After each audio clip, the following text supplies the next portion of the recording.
Hello साथीहरू नमस्ते। आज चाहिँ हामीहरू खस राज्यको बारेमा केही कुरा जान्नेछौँ।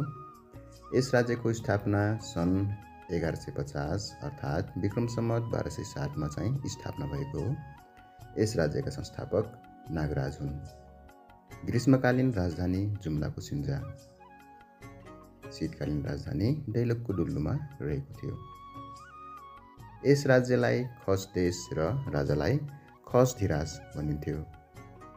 यो राज्य पूर्वमा त्रिशुली, पश्चिममा लद्दाख, उत्तरमा गुगे हुँदै कैलाशदेखि पूर्वसम्म र दक्षिणमा तराईसम्म फैलिएको थियो।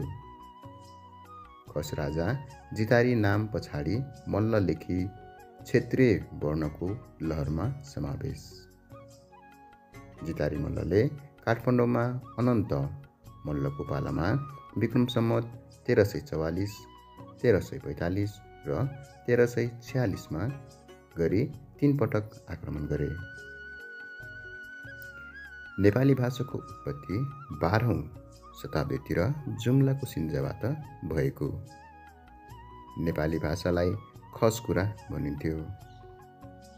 अभय मल्लको पालामा खस राज्य विक्रम सम्वत 1448 मा टुक्रिएको हो।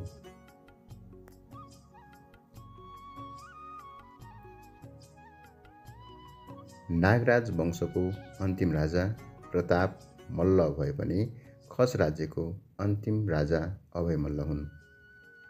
प्रताप मल्लको छोरा नहुँदा छोरीको विवाह पुण्य मल्लसँग गरी राज्य समर्पण गरी भिक्षुचार्यमा हिँडेका थिए। खस राज्य टुक्रिएर 14औं शताब्दीतिर कर्णाली प्रदेशमा 2200 र 16औं शताब्दीतिर गण्डकी प्रदेशमा 2400 राज्य बनेका। खस राज्य टुक्रिएर सर्वप्रथम जुम्ला र दोती, त्यसपछि प्युठान बनेको। 3 शक्तिशाली राज्य जुम्ला, दोती र प्युठानको प्रभाव क्षेत्रमा यस राज्यहरू थिए।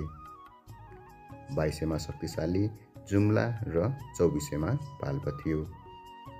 2400 राज्यमा त्रिशक्ति अर्थात् पाल्पा, तनहुँ, लमजुङ यानि कि पा, त, ल हुन्।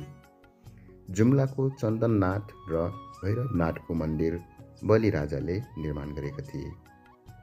साथीहरू, यो इन्फर्मेसन चाहिँ हाम्रो कर्णाली प्रदेशको लागि चाहिँ एकदमै महत्त्वपूर्ण रहेको छ।